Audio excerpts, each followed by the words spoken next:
Welcome to the Green Hub, Mum, and Karin Backa Sigrell. You are a clinical psychologist, psychotherapist, psychoanalyst, family therapist, and you have been working over 5 generations. And I'm so honoured to be able to interview you today to share your incredible wisdom. We're working with thousands of families and young people and adults over this long time in your career. You very kindly said yes to come and be interviewed about some questions about family dynamics and how hard it is to be a family, teenagers and all the things that can happen within that. Could you share a little bit about your career and what you've done in your career? Well, I started in a child psychiatric clinic in Stockholm. And when you work with children, you work with the parents, you work individually with children. I've had psychotherapy, psychoanalysis with children, and you work with the whole family. I've had groups with parents. I have supervised psychologists working with infants. So it's the whole range. Yeah. And then I've had long individual therapies and psychoanalysis, of course. It's been a good career. Oh. And the fact that you loved it means that you're still working beyond retirement. Yes, and everything is new. I always meet somebody. There's never a script that you do just like this.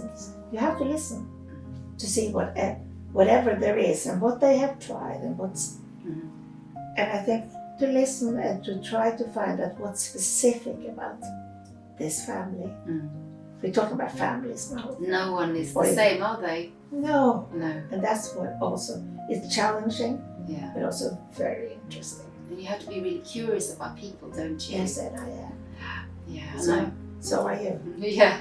Well, I'm a chiropractor and I work with humans and people and babies and children, but I got my curiosity about why people do what they do and what makes people tick from you and your late husband.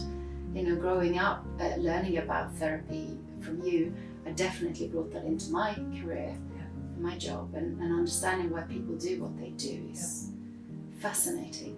And would you say over the 5 decades that the problems are the same? Or have they changed? Of course, society changes. I think we are what we call curling our children too much. Society is more dangerous too. So there are many factors involved in that. Yeah, I have to say after 30 years of being a chiropractor, I noticed a difference with how parents parent. And I noticed that there is a high degree of anxiety from the parents, the anxiety about the children, and the anxiety about what can happen to them, and an anxiety of doing something wrong. And I didn't see that 30 years ago. And doing something wrong. We do something wrong as parents all the time. So what is right? It's not a cookbook, is it? No. And I just wish that, I feel that when we grew up, in the 60s and 70s, we had much more freedom. We were allowed to fall, get dirty, brush off. We had to get our own way. We had to wait for a bus. You never gave us lifts anywhere. We lived in a different society in Stockholm, but I feel that these young kids are, like you say, the curling. They're picked up, they're dropped off, they never have to wait, and they're not even allowed to kind of feel anything almost. And of course, you have to give children frustrations. Why? Why do you have to give children frustrations? Because there won't be people out there serving them the rest of their lives. Okay. And they will be meeting all kinds of people. And to think that you shall frustrate your child, that's crazy. They can wait. How do you build resilience? Because that's one thing that a lot of people are saying now, that they're worrying that the young generation growing up now are not as resilient. So what's going on? I don't think to be a servant to your child is to be a good parent. What do you mean with that? Always serving them if they want something, always be there so they won't be frustrated. Never fight with your husband because it will be dangerous for your children. That's nonsense. Of course, just tell the children we have to finish this. Of course, there are destructive fights too, but don't put cotton around your child. It's a good observation. because life is not easy. And I think going back to fighting or arguing with your spouse, your other half, if you can argue and you can have a resolution, you are modelling and teaching your children about conflict. And you can even decide that, well, that's your opinion, I have another one. So you don't have to agree. Yeah, that's a big lesson, I think. I've learned that very recently.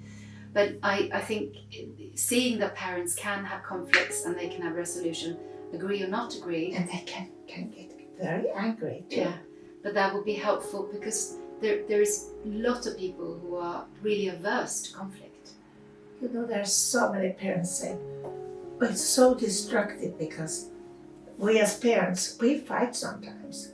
And our child shouldn't hear that. If the child is not involved, oh, they're fighting again or they're having an argument or whatever. It's part of life. And there is normality to so many of these things that we don't think are normal. That's very true. Yeah. And it's about being able to talk about it, to talk about, like in chiropractic, I find that when a child gets chiropractic from birth to toddler to grown up, they learn about listening to the bodies, what the body's telling them, and they have an awareness what they need. And the same with emotion. Would you say that if you teach a child about emotion from young age and up, they, as they're growing up into tweens and teens, they have a different understanding of emotions? I think it's important to be seen. You can help your child to put blame, oh, you really look angry right now. I think what's important for a child is to understand that they have a parents who think about them, reflect about them, and not react right away. Okay, so that's a difference. So that there's a big difference.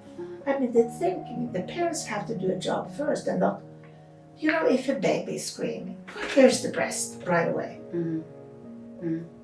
It's very important to think, is it food or is it something else?